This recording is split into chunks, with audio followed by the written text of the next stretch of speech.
Oke, udah ya. Udah di-record. Nah, ini misalkan yang ini adalah hasil pengukuran berulang. Yang ini juga berulang. Dan yang ini hasil pengukuran tunggal. Maka kalau kita buat formulasi ini ya, rambatan kesalahannya berarti delta W sama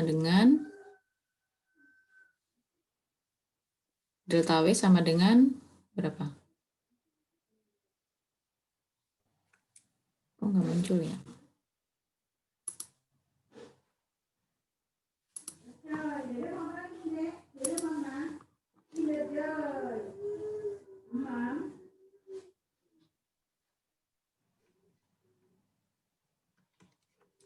Bentar.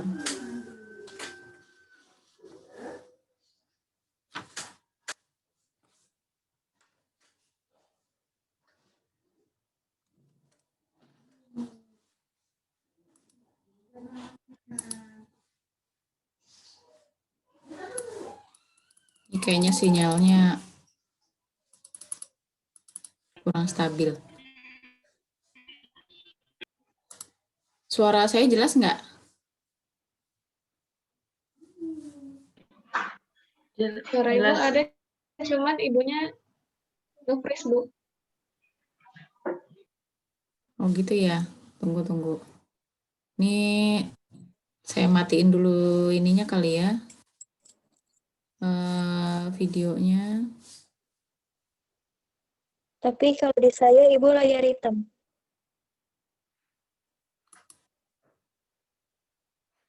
Nah, koneksinya nggak stabil.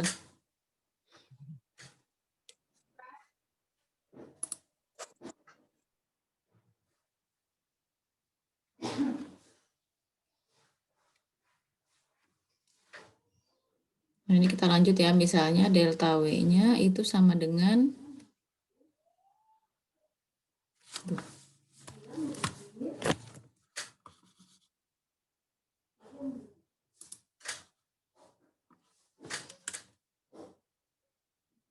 kan delta W kalau kita ikutin rumus yang ini ya,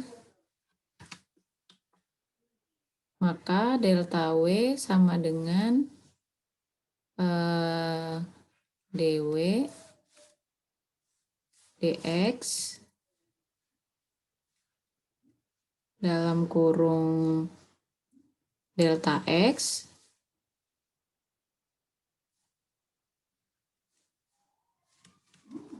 dalam kurung delta x. Nah, kita tambahkan dw dy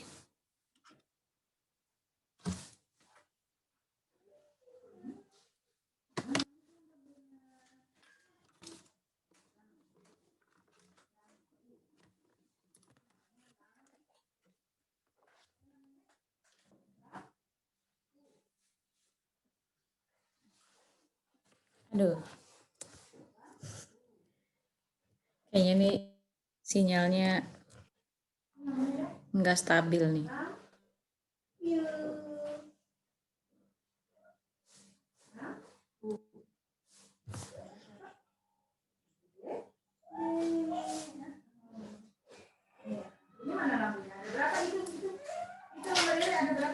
Nah, gini ya. Kan dw dx delta x, kemudian dw dy, di sini delta y. Contohnya seperti itu ya, dan seterusnya ya, dw dx delta x. Nah, kalau misalnya di sini adalah campuran antara tunggal dan berulang, maka di sini kita kasih akar di sini nih luarnya. Kemudian di sini kita kuadratkan, di sini kuadratkan, di sini dikuadratkan, di sini juga dikuadratkan.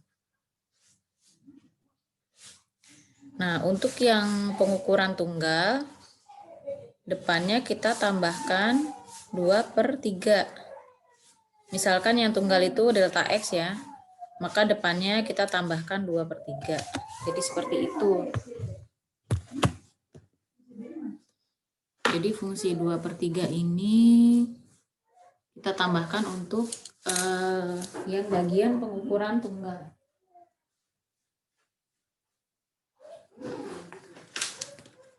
Nah, contohnya seperti itu ya, untuk bagian pengukuran tunggal. Padahal kalau kita hitung-hitung sebenarnya per 3 ini tidak begitu memberikan pengaruh yang banyak gitu ya. Tidak memberikan pengaruh yang banyak. Nah, itu apa ya, gunanya itu adalah, jadi di sini jika besaran X, Y, dan Z merupakan kombinasi antara hasil pengukuran tunggal dan berulang, maka kesalahan dalam bentuk setengah SPT atau skala pengukuran terkecil dapat dirubah menjadi simpangan baku dengan cara mengalihkannya dengan 2/3, seperti itu. Jadi 2/3 ini gunanya untuk mengubah setengah SPT menjadi simpangan baku, seperti itu saja. Tapi padahal kalau misalnya kita mau hitung gitu ya, kita mau bandingkan, sebenarnya hasilnya juga nggak terlalu jauh berbeda ya untuk delta W ini. Nanti kan hasilnya begini, hasil perhitungannya, hasil pengukurannya itu kan W plus minus delta W, seperti itu. Dan delta W ini gunanya untuk apa? Gunanya untuk menghitung kecermatan dan kesalahan relatif ya. Delta W ini gunanya untuk menghitung kesalahan dan kecermatan relatif. Jadi caranya kalau kesalahan relatif itu gimana? Masih ingat nggak? Kesalahan relatif berarti delta W per W dikali 100. ya, per W dikali, ya betul, delta W per W dikali 100. Nah, di situ fungsinya kita dapatkan kesalahan relatifnya. Untuk kecermatan relatif berarti 100% 100 kurang KR. kesalahan relatif. Seperti itu. Sampai sini ada yang mau ditanyakan? Habis ini kita lanjut ke ini ya, mencari hasil perhitungan alat ukur apa nih yang pertemuan ke 10 waktu itu.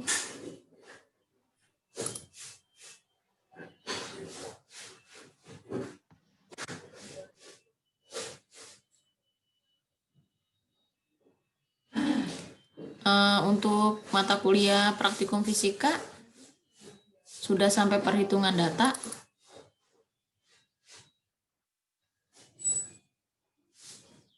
Udah, Bu. Sudah. Nah, itu praktikumnya bagaimana? Apa melalui Kesalahan rambatan. Oh, jadi dapat kayak simulasinya untuk praktek gitu, Bu. Dapatnya kita dapat dari baru awalnya tuh kecepatan sama percepatan GLBB sama GLB. Terus nanti dihitung gitu ada kayak gambar gitu, nanti sesuai keinginan kita mau berapa kecepatannya nanti dari sananya ditentuin, terus nanti tinggal waktunya gitu, terus nanti ya ngisi data gitu, Bu. Ngisi data, habis itu baru ngitung hitung rata, simpangan deviasi, kesalahan rambatan, sama yang terakhir literatur ya, Yas? Oh Ya, iya, itu, Bu. di literatur ya. Selama ini yang ngajar Kak Oki ya? Atau Bunyainya sendiri? Kalau buat praktek itu Kak Aisyah, Bu. Oh, Kak Aisyah, oh ya. Iya. Kak Aisyah tuh ngajar di itu juga dia, di SMP.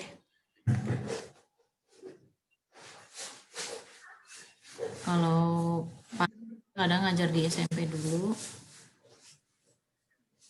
Kalau biasanya Kak Oki, mungkin karena Kak Oki lagi nyusun skripsi kali ya, jadi digantikan dengan Kak Aisyah.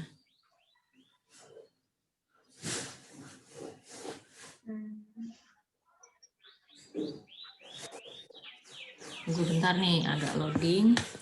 Jadi kesepakatannya untuk minggu depan kita ganti pagi aja ya, jam 10 ya. Iya, Bu. Kalau untuk hari Selasa pagi nggak ada mata kuliah kan? Nggak ada, Jam Bu. 10 pagi nggak ada, Bu. Nggak ada ya? Ya udah nggak apa-apa, oke. Kirain saya soalnya ada mata kuliah Pak Felix atau Bu Nyai atau siapa gitu pagi gitu. Kalau jam 1 Bu Nyai ya? Kalau Selasa pagi itu Pak Felix. Pagi siang jam 1. Oh jam 1. Iya. Ya soalnya Pak Felix katanya kalau pagi ngajar di itu Fakultas Agama Islam.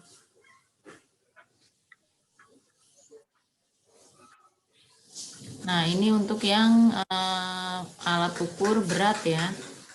Alat ukur berat itu neraca atau timbangan yang biasa kita pakai di laboratorium. Jadi di sini ada apa namanya sejarahnya ya. Gitu ya. Jadi kalau mengukur itu kan membandingkan antara besaran yang ingin kita ukur dengan besaran yang sudah terukur kan seperti itu ya konsepnya dari suatu pengukuran. Jadi dari masa ke masa neraca ini melalui perkembangan yang bermacam-macam. Jadi pertama mungkin dari batu gitu ya, karena kan yang paling mudah gitu dari batu. Kemudian dari logam. Seperti yang dulu zaman dulu banget gitu ya, zaman kita di pasar itu kan kalau menimbang bawang gitu kan timbangannya ada logam-logamnya yang kecil-kecil itu tuh. Pernah lihat nggak? Atau mungkin malah nggak pernah lihat zaman sekarang ya? Nggak ada kali ya? Nah, Bu. Dulu pernah, Bu. Dulu pernah ya? Kirain anak sekarang nggak tahu. Karena zaman sekarang kan sudah ada timbangan digital gitu ya. Jadi sangat jarang sekali kita bisa temukan yang model-modelnya tuh timbangan bawang tuh yang ada ada logam-logamnya kecil-kecil itu. Nah, ini kan awalnya seperti ini ya, neraca keseimbangan. Nah, kalau di lab kita gunakan neraca lengan seperti ini. Lengannya ini tergantung dari banyaknya lengan yang ada di sini. Kalau 3 ya berarti ada 3 skala di sini. Kalau 2 ya berarti ada 2. Nah, ini biasanya yang kita timbang di sini adalah silinder logam seperti itu yang kita gunakan di sini. Tapi biasanya karena kurang sabar ya mahasiswa untuk mengukur berat, akhirnya mereka langsung pakai timbangan digital atau gunakan timbangan timbangan jarum ya, timbangan analog.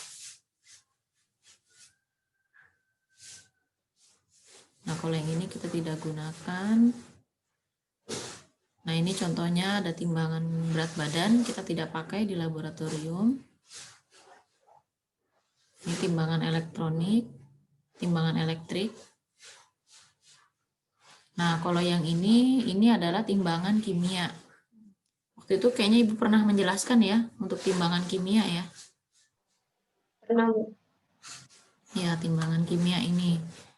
Ini biasa kita gunakan untuk menimbang bisa cairan, bisa berbentuk seperti padatan, atau bisa juga dalam berbentuk serbuk. Jadi ini memang dia harus steril ya ruangannya, harus tertutup. Jadi kalau mau memasukkan alat ke sini, kita buka dulu pintunya, ini kita geser ke atas. Ini juga geser ke atas. Nah, tangan kita yang masuk ke dalam. Jadi kalau untuk alat-alat yang bentuknya digital seperti ini, pertama kali adalah dikalibrasi dulu. Caranya yaitu dengan menekan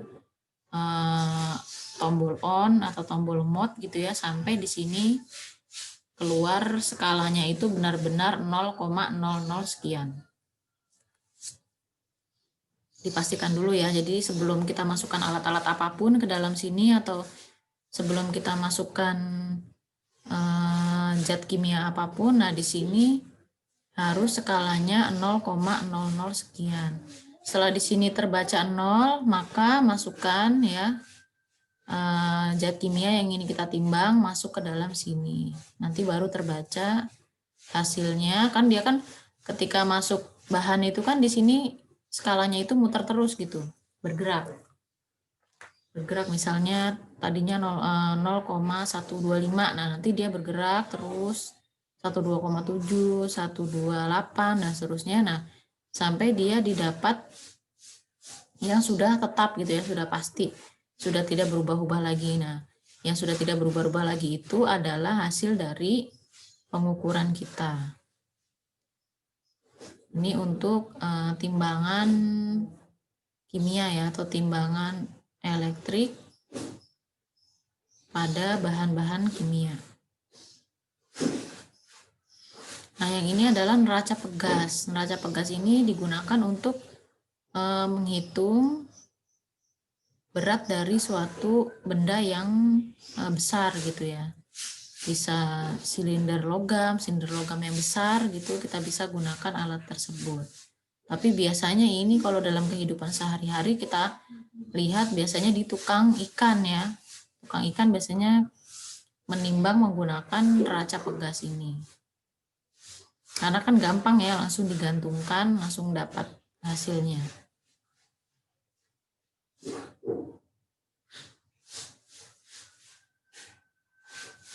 Nah, di sini kita lihat dulu cara menggunakan neraca. Karena di lab itu yang agak lumayan ribet itu pakai neraca yang 3 lengan gitu ya, neraca lengan. Maka kita lihat dulu di sini ada nggak gambar neraca lengan.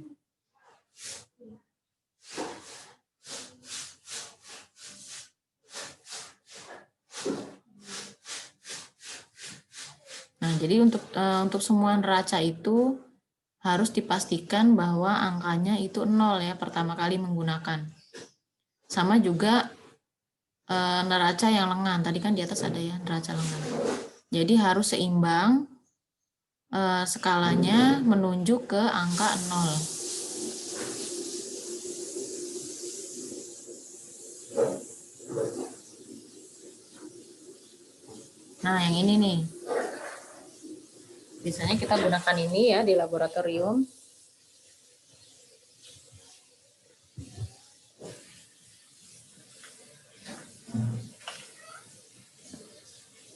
Biasanya kita gunakan neraca 3 lengan ini di laboratorium. Nah, ini sebelum kita gunakan itu, ini kan ada penunjuknya nih di sini nih. Nah, harus seimbang ya antara, di sini kan ada penunjuknya, ada putih-putihnya. Kalau misalnya kita nanti praktikum di laboratorium ya, kita kuliah offline, nanti kita akan mencoba untuk menimbang suatu alat atau suatu bahan menggunakan neraca lengan tersebut. Jadi diseimbangkan dulu di sini ya, nolnya. Setelah seimbang, kemudian pemberatnya itu semua digeser ke sini, maka didapat yang sudah seimbang. Kemudian baru kita letakkan alat di sini atau letakkan bahan kimia di sini. Setelah itu baru nanti kan ini akan ke bawah ya posisinya, dan yang ini posisinya akan ke atas. Nah, fungsi dari pemberat ini adalah menyeimbangkan lagi. Jadi yang tadinya seimbang ketika ditambahkan bahan di sini, maka yang skala sebelah sini akan turun dan yang sebelah sini akan ke atas.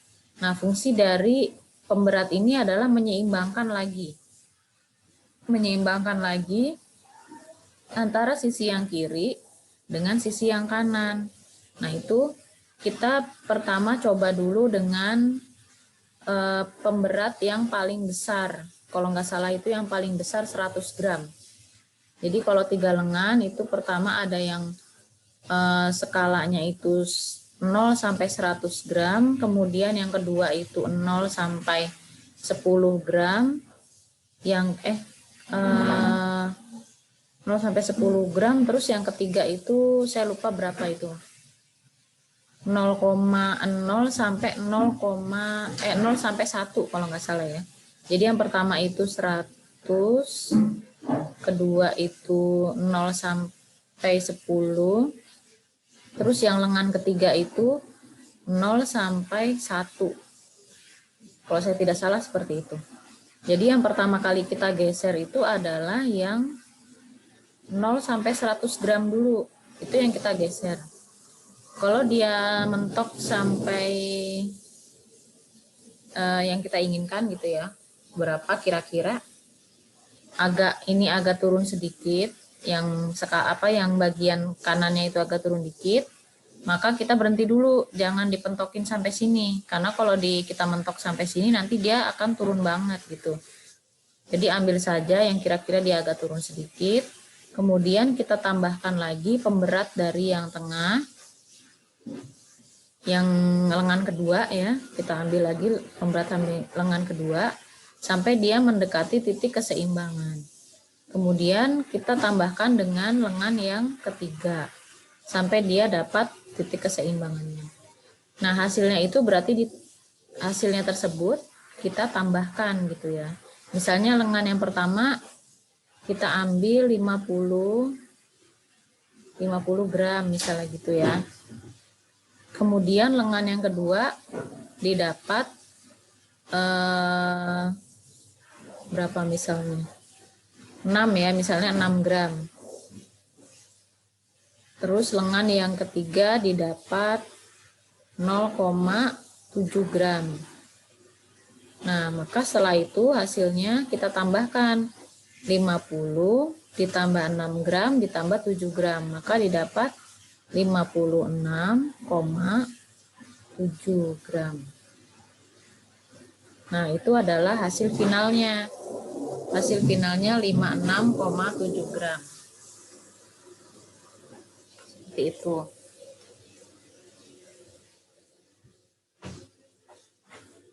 Sampai sini ada yang mau ditanyakan? Ibu mau nanya, Ya. itu lengannya harus tiga-tiganya dipakai?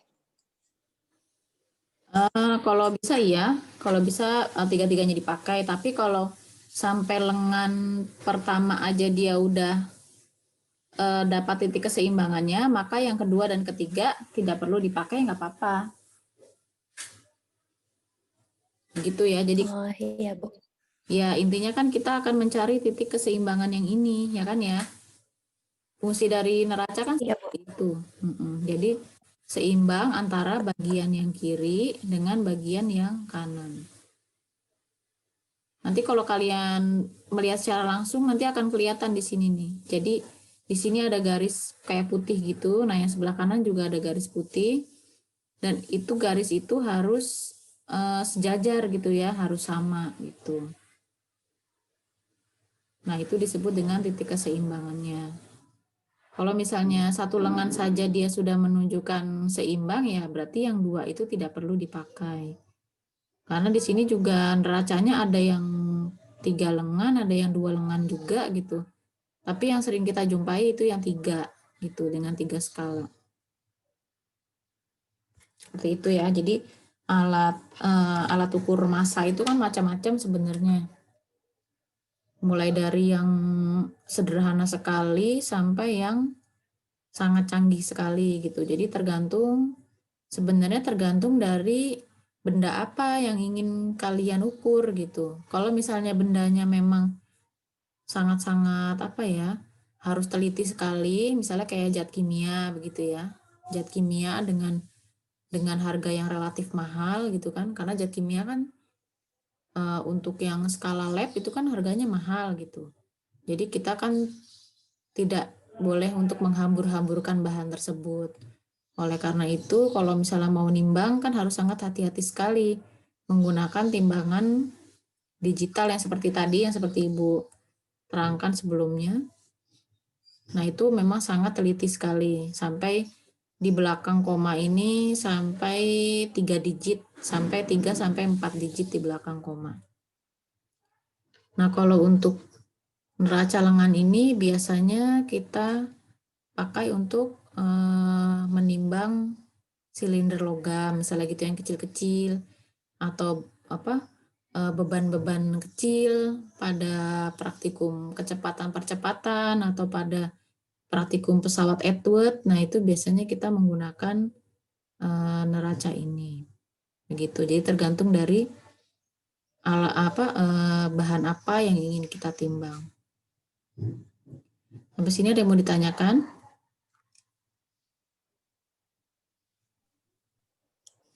Enggak, Bu, udah. Oke, kalau gitu kita lanjut lagi ke materi setelah ini. Bentar. Saya mau buka lagi PDF-nya.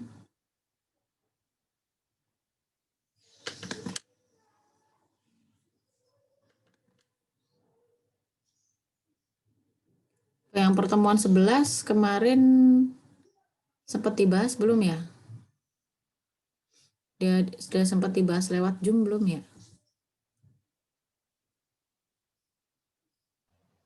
Alhamdulillah nih hari ini masuk semua. Ada Torik, ada Berliani, ada Tias, ada Adinda, ada Siva.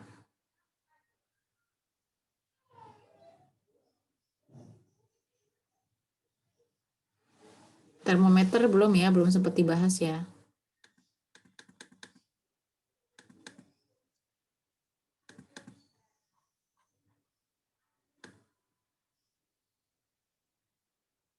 Jadi berapa pertemuan lagi nih? Kita UAS ya.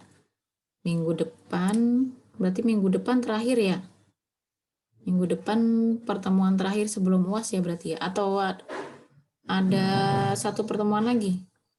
Ini kan pertemuan. Ada satu pertemuan lagi, Bu. Soalnya ada katanya dua tanggal Pertemuan 8. lagi, Bu. Oh iya ya. Berarti 2 pertemuan lagi ya? Iya, Bu. Ini kan pertemuan 13. Minggu depan 14, terus minggu depannya lagi 15. Oke. Soalnya sebelumnya ada pemberitahuan katanya UASnya akhir Januari, makanya saya juga kaget juga, belum bikin soal, belum bikin apa-apa. Lagi juga materinya kan belum selesai kan.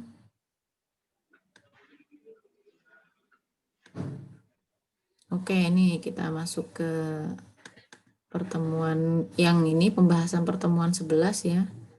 Termometer. Waktu itu Ibu kan sudah share ya ke Olu, cuman lebih baik lagi kalau kita ulang lagi, kita belajar lagi. Karena kan kalau hanya membaca sendiri dengan dijelaskan kan beda ya.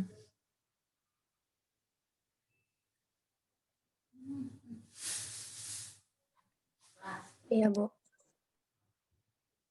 Oke, kita lihat lagi nih pertemuan 11. Nah, nih.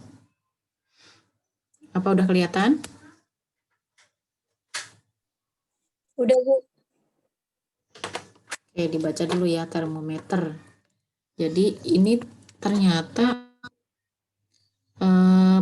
pelajaran SD juga udah sampai sini gitu. Kemarin saya lihat kan anak saya ada yang SD ya. Ternyata juga ada ditanya gitu, siapakah pertama kali yang menemukan termometer gitu. Ternyata di sini juga muncul juga gitu ya di kuliah gitu kan ya. Jadi siapa ayo yang pertama kali menemukan termometer? Galileo Galilei.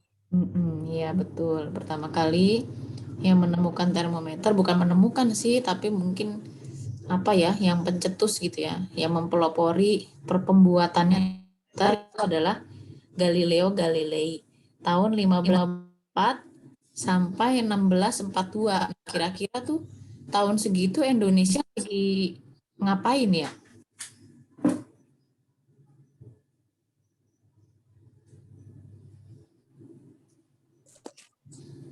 Dijajah kali, Bu. Nggak tahu. Iya ya, kayaknya kita lagi dijajah tuh ya tahun itu. Atau malah belum kali ya. Kan dijajah bukannya dari mulai tahun berapa ya? 1700-an ya? Belum ini. Iya kayaknya, Bu. Iya ya, 1700-an gitu ya. Dijajahnya itu kalau nggak salah. Kayaknya malah belum gitu ya, nggak tahu lah. Atau mungkin Indonesia bisa jadi udah ada sih. Belum ada. Ya, belum adanya Nusantara ya, Indonesia belum ada. Zaman dulu kan Iya.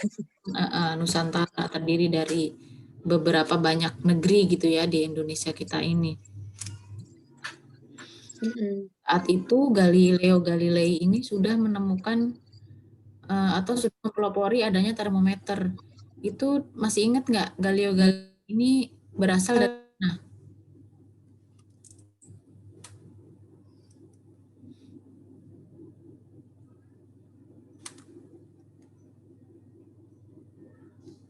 Dari mana? Saya juga lupa.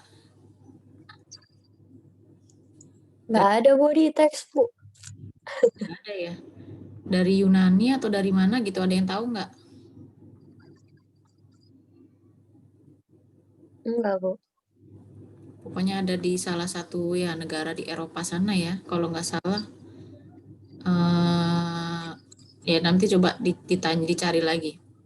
Memang kalau kita lihat sejarah gitu ya, peradaban itu pertama kali memang berkembang di daerah Yunani gitu ya, daerah Yunani, Persia gitu. Mana lagi? Kan ada kota-kota tertua di dunia tuh ya.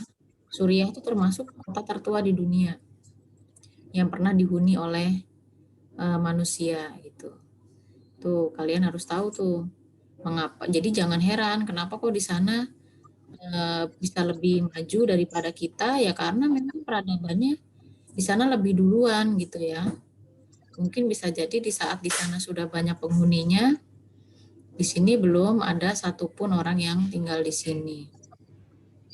Gitu. Ini Ibu hanya intermezzo saja ya, karena termometer ini gampang sekali sebenarnya gitu ya cara mengukurnya. Lagian juga zaman sekarang tuh termometer macam-macam bentuknya gitu. Ada yang manual sekali seperti ini yang menggunakan raksa, menggunakan alkohol gitu ya, yang biasa kita pakai di laboratorium. Biasa kita pakai termometer air raksa. Gitu. Tapi karena kemajuan zaman itu banyak yang pakai termometer digital. Walaupun pada cairan yang panas gitu, ada juga termometer digital yang tahan terhadap cairan yang panas. Jadi langsung dicelupkan dalam dicelupkan ke dalam cairan tersebut, langsung kebaca gitu berapa suhunya. Atau bisa juga menggunakan termometer infrared yang biasa kita pakai untuk mengukur suhu. Nah, itu bisa juga kita pakai untuk mengukur cairan tanpa menyentuh cairan tersebut. Begitu ya. Cara menghitungnya standar. Mungkin kalian ya bisa semua lah ya pasti ya. Dan jangan lupa ini ya, kalau Iya, Bu. di laboratorium kan termometernya kan bentuknya begini nih. Yang menggunakan termometer air raksa. Mana tadi tuh? Nah, yang begini nih. Contohnya. Nah, biasanya atasnya tuh kan ada gantungannya ya. Atasnya ada gantungannya. Nah, itu bukan yang nggak ada gunanya gitu.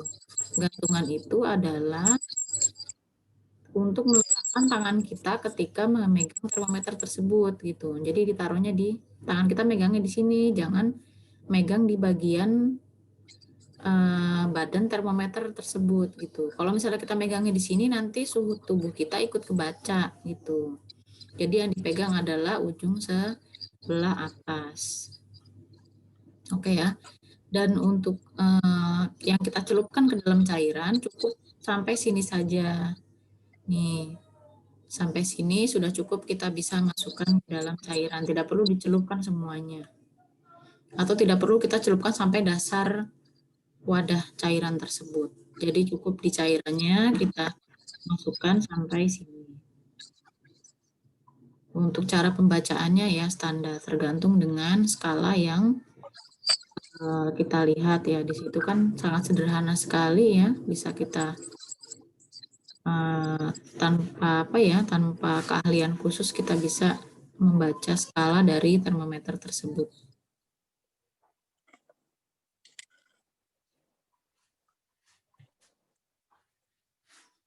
Nah, ini ada macam-macam bentuk termometer.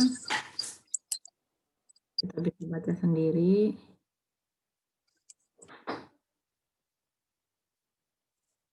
Nah, yang biasa kita gunakan yaitu termometer air raksa dan termometer digital. Nah, ini nih, skala termometer. Skala termometer ada skala Celsius, Fahrenheit, ada Kelvin. Nah, itu kalau bisa, kalian harus bisa ya cara menghitung masing-masing dari skala ini. Juga bagaimana cara mengkonversi dari skala Fahrenheit ke skala Celsius. Kan Ibu kasih soalnya ya untuk tugas hari ini. Menghitung skala Celsius ke Fahrenheit. Jadi hari ini ada beberapa tugas. Yang pertama itu adalah menghitung rambatan kesalahan dari hasil pengukuran tunggal, pengukuran campuran, terus untuk ini nih mengkonversikan hasil dari termometer gitu. Karena kan tidak menutup kemungkinan ya nanti kalau kalian lulus dari FKIP UHAMKA, kalian bisa mengajar di SDIT dan seterusnya ya, di mengajar IPA di sekolah SD, SMP gitu, tidak melulu mengajarkan fisika gitu. Dan ini yang dasar-dasar seperti ini kalian harus sudah menguasai. Sampai sini ada yang mau ditanyakan? Nggak ada, Bu. Udah. Oke. Ya, alhamdulillah kalau kalian mengerti ya. Kalau jadi dari ini kan kalian semester 1 ya. Untuk kedepannya gitu ya, banyak sekali sebenarnya kegiatan-kegiatan kemahasiswaan di luar prodi gitu ya, di luar prodi. Ada lomba, ada ikut simposium atau lomba karya ilmiah dan sebagainya. Jadi Ibu harap kalian bisa mengikuti semua dari kegiatan tersebut ya. Jadi jangan cuman terpaku pada kegiatan di kampus saja, jadi kalian harus aktif juga kegiatan di luar, karena prestasi mahasiswa di luar lingkungan kampus itu sangat dibutuhkan sekali gitu untuk database di dalam prodi gitu. Kalau misalnya ada lomba udah ikut aja, mau menang mau kalah pokoknya yang penting ikut aja dulu gitu. Karena kan kalau dari pendidikan fisika juga se-Indonesia kan gak banyak gitu kan ya. Nggak banyak, jadi bisa diperkirakan lah berapa sih yang ikut gitu kan. Nah, kemungkinan kan peluang untuk juaranya juga